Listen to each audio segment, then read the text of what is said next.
प्रस्तुत पंक्ति कबीरदास जी द्वारा रचित जो है साखी से लिया गया है।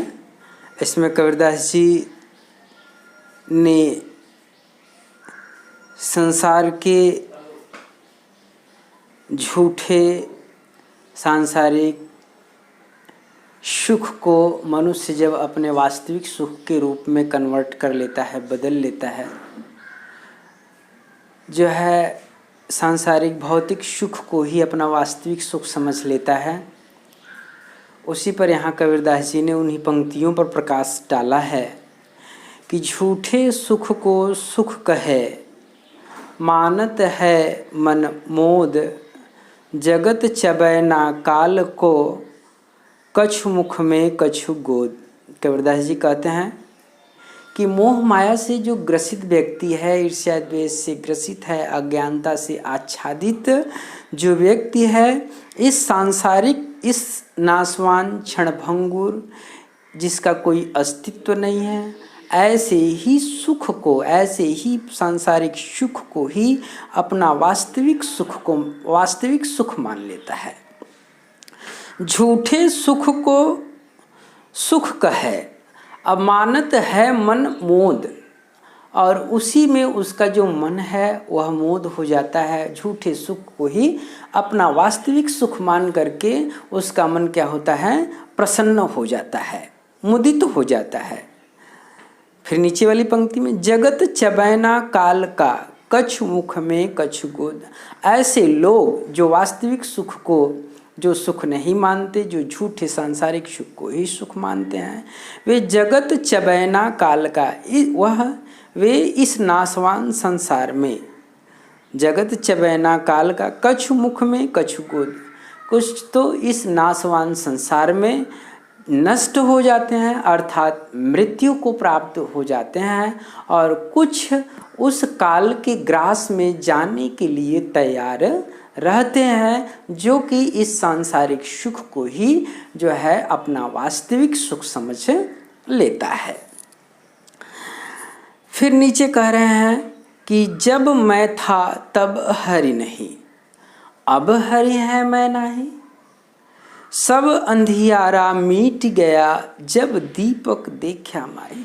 कबीरदास जी कहते हैं कि जब मैं था, जब मेरे अंदर अहंकार था, जब मेरे अंदर अहंकार था, तब मेरे अंदर हरि का वास नहीं था, ज्ञान का वास नहीं था, प्रेम का वास नहीं था। जब मैं था तब हरि नहीं, जब मेरे अंदर मैं का भावना था कि मैं ही सब कुछ हूँ, मैं ही सबसे बड़ा हूँ, मैं ही सबसे बुद्धिमान हूँ, मेरा ही ये सब कुछ है, जब मेरे अंदर ऐसी भावनाएं थी तब मेरे अंदर ईश्वर का वास नहीं था। अब जब मेरे अंदर ईश्वर का वास हो गया, जब मैं था तब हरि नहीं, अब हरि हैं। जब मेरे अंदर इस बात का ज्ञान हो गया कि यह संसार नाशवान है, क्षणभंगुर है, शून्य है, इसका कोई अस्तित्व नहीं है, सब ईश्वर की सत्ता है, तो जब चारों तरफ ईश्वर हो गए तब मैं नाही, तब मेरे अंदर से अहंकार समाप्त हो गया, सब अंधियारा मीट गया जब दीपक देखा मैं। कबीरदास जी कहते हैं जैसे ही मैंने ज्ञान रूपी दीपक को देखा, तो यहाँ रूपक अलंकार हो गया, जैसे भी दीपक देखा मैं, जैसे ही मैंने ज्ञान रूपी दीपक को देखा, हमारे अंदर से सारे अज्ञान रूपी अंधकार समाप्त हो गए। फिर नीचे वाली पंक्ति में कहते हैं, कबीरदास जी ही कह रहे हैं कि कबीर कहा गर्वियो ऊंचे देखी आवास। कबीरदास जी कहते हैं कि हमें अपने ऊंचे ऊंचे महल को, अटारियों को, भवनों को देख करके हमें उस पर कभी गर्व नहीं करना चाहिए। कबीर कहा गर्वियो ऊंचे देखी आवास। कबीरदास जी कहते हैं कि हमें अपने बड़े बड़े आवासों को, भवनों को, महलों को देख करके उस पर कभी गर्व नहीं करना चाहिए, हमें कभी उस पर घमंड नहीं करना चाहिए। काली परे भव लौटड़ा, ऊपरी जामे घास। क्योंकि कुछ दिन बीत जाने के बाद, कुछ दिन के बाद लौटने पर जो महल, जो इमारत इतना सुंदर दिखाई देता है, कुछ समय के बाद वही इमारत खंडहर में तब्दील हो जाता है, खंडहर में बदल जाता है, जैसे उसके ऊपर बड़े बड़े घास फूस दिखाई देने लगते हैं। इसलिए ये क्षणभंगुर है, नासवान है, इसका कोई अस्तित्व नहीं है। ये आज सही है, सुंदर दिख रहा है, कल कब इसका नाश हो जाएगा इसका कोई ठिकाना नहीं है। इसलिए हमें इन सांसारिक सुख को देखकर, सांसारिक वस्तुओं को देखकर, इस महलों को देख करके हमें कभी गर्व नहीं करना चाहिए। इसी बात का कबीरदास जी इस पंक्ति में संदेश दे रहे हैं। फिर नीचे कह रहे हैं कि यह ऐसा संसार है जैसा सैंबल फूल, दिन दस के व्यवहार को झूठे रंग न भूली। यह ऐसा संसार है, ये जो संसार हमारे आंखों के सामने जो दिखाई दे रहा है, पूरा संसार यह कैसा है? जैसे सेंबर फूल, जैसे सेमर का फूल खिलता है, तुरंत गिरता है और मिट्टी में मिल जाता है, नष्ट हो जाता है, उसी सेंबर पुष्प के जैसा यह संसार नाशवान है, क्षणिक है, शून्य है, इसका कोई अस्तित्व नहीं है। जैसा सेंबर फूल 10 दिन के व्यवहार से, कहते हैं दिन 10 के व्यवहार को, इस 10 दिन के सुख को देख करके, इस 10 दिन के प्रेम जो है प्राकृतिक ये बनावटी प्रेम को देखकर, इस बनावटी सुख को देखकर, इन बनावटी जो है नासवान महल को देख करके कह रहे हैं कछ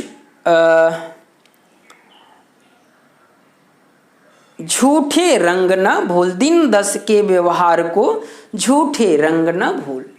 इस 10 दिन के व्यवहार से हमें झूठे इस रंग में हमें अपने वास्तविक स्वरूप को नहीं भूलना चाहिए। हमें उस ईश्वर के बारे में हमें भूलना नहीं चाहिए, जो यथार्थ है, जो शाश्वत है, उसके बारे में हमें ज्ञान रखना चाहिए। इस 10 दिन के सुख को देखकर हमें अपने वास्तविक सुख और मोक्ष के बारे में भूलना नहीं चाहिए।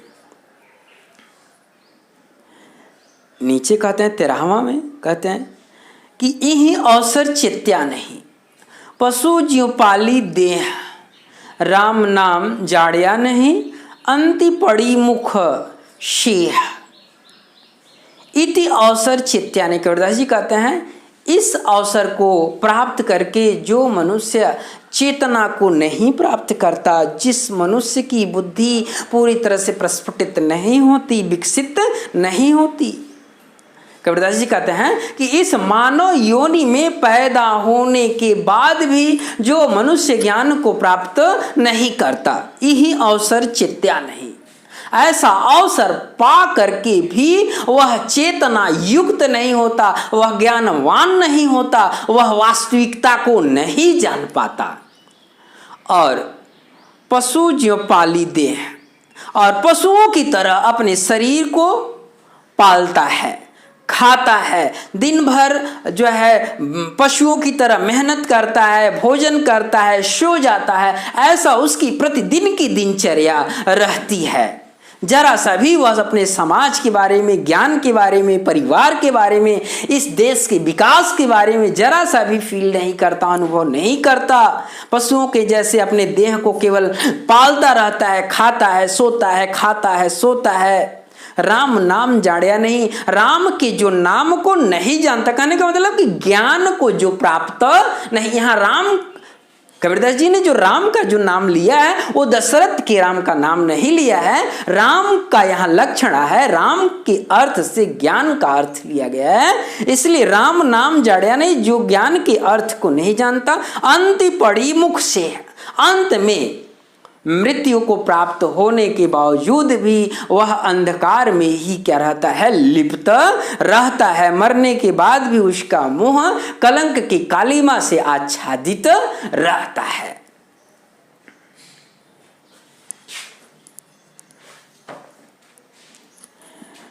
यह तन काचा कुंभ है, लियो फिरे था साथी, ढबका लागा फूट गया, कछु न आया हाथी। कबीरदास जी कहते हैं कि ये जो हमारा शरीर है, यह तन, यह शरीर काचा कुंभ है, कच्चे घड़े के समान है। यह हमारा जो शरीर है, वो कहना चाहते हैं कि जो मेरा शरीर है वो नाशवान है, क्षणभंगुर है, शून्य है, इसका कोई अस्तित्व नहीं है। जैसे कच्चे घड़े का कोई अस्तित्व नहीं रहता, जैसे ही ढबका लगता है, ठोकर लगता है, वह टूट जाता है, फिर मिट्टी से बनता है, पुनः मिट्टी में विलीन हो जाता है, उसी तरह से यह शरीर भी 5 तत्वों से बना है। जैसे ही इसमें से आत्मा का नाश हो जाता है, फिर यह पृथ्वी, क्षिति, जल, पावक, गगन शरीरा जो है, पृथ्वी, जल, तेज, वायु, आकाश है, सब अपने अपने आप में क्या होते हैं, विलीन हो जाते हैं।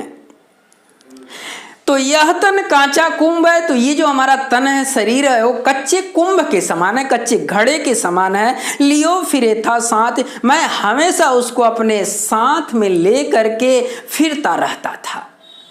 मैं उस शरीर को, इस नाशवान शरीर को हमेशा अपने साथ लेकर के टहलता रहता था। ढबका लागा फूट गया, जैसे ही ठोकर लगता है, जैसे ही एक्सीडेंट होता है, जैसी दुर्घटना होता है, इस शरीर का नाश हो जाता है और कछु न आया हाथ, और इस शरीर का कुछ भी हाथ में शेष नहीं बचता। इसलिए कबीरदास जी कहते हैं, जब तक है तब तक ज्ञान को प्राप्त करो, लक्ष्य को प्राप्त करो, अच्छा कर्म करो, पुण्य, जिससे कि तुम्हें प्राप्ति हो जाए। लास्ट करें। कबीर कहा गर्भियो देही देख सुरंग, बिछड़या मिलबो नहीं ज्यों कांचिली भुजंग। कबीर कहा गर्भियो देही देख सुरंग। कबीरदास जी कहते हैं, इसलिए कबीरदास जी कहते हैं कि हमें अपने सुरंग, सुंदर सौंदर्य से युक्त, यौवन अवस्था से युक्त इस शरीर को देख करके, इस गौर वर्ण को देख करके हमें उस पर कभी गर्व नहीं करना चाहिए। देख ही देख सुरंग, इस सुंदर रूप को देखकर, सौंदर्य को देख करके हमें गर्व नहीं करना चाहिए। बिछड़िया मिलबो नहीं ज्यों कांचिली भुजंग, जैसे ही यह शरीर आत्मा से बिछड़ जाता है, एक बार जब नाश हो जाता है, इस शरीर का जब नाश हो जाता है, तो फिर यह शरीर वापस उसी प्रकार से नहीं मिलता ज्यों कांचिली भुवंग, जैसे भुजंग, जैसे सर्प एक बार जब अपनी केंचुली को त्याग देता है तो पुनः फिर उस केंचुली को वापस ग्रहण नहीं करता। उसी तरह से जब मनुष्य इस शरीर को एक बार जब त्याग देता है तो पुनः इस शरीर को ग्रहण नहीं करता। जैसा कि गीता में भी भगवान श्री कृष्ण ने कहा है कि वंशांसि शरणानि यथा विहाय नवानि गृह्णाति नरोपराणि तथा शरीराणि विहाय जीर्णा नन्यानि संयाति नवानि देहि। जिस तरह से मनुष्य पुराने वस्त्र को छोड़ करके नए वस्त्र को धारण करता है, उसी तरह से ये आत्मा भी पुराने शरीर को छोड़ करके पुनः नए शरीर को धारण करती है। एक बार जब यह शरीर को त्याग देती है तो पुनः यह पुराने शरीर को ग्रहण नहीं करती। तो जो समस्त जो पद है, जो दोहा है, छंद इसका दोहा है, यह है, आप देख ही रहे हैं। तो इसकी जो भाषा है वो सदुक्कड़ी है, भाषा सदुक्कड़ी है, और अलंकार इसमें जो है उपमा अलंकार है। उपमा और अलंकार जो है अनुप्रास और कहीं कहीं रूपक भी दिखाई दे रहा है, और शब्द शक्ति जो है अभिधा और लक्षणा है, और गुण जो है प्रसाद है, गुण प्रसाद है, और रस इसका जो है वो शांत रस है। तो ठीक है, तो हमने सारे जितने भी पंक्तियाँ थे जो है कबीरदास जी की साखी से संबंधित, वो सारे पंक्तियों का हमने व्याख्या कर दिया है। यदि आपको परेशानी होती है तो आप हमें कमेंट में भेजें, हम उसका समाधान जरूर भेजेंगे। नेक्स्ट जो है पाठ हम अगली वीडियो में आप तक पहुंचाने का प्रयास करेंगे।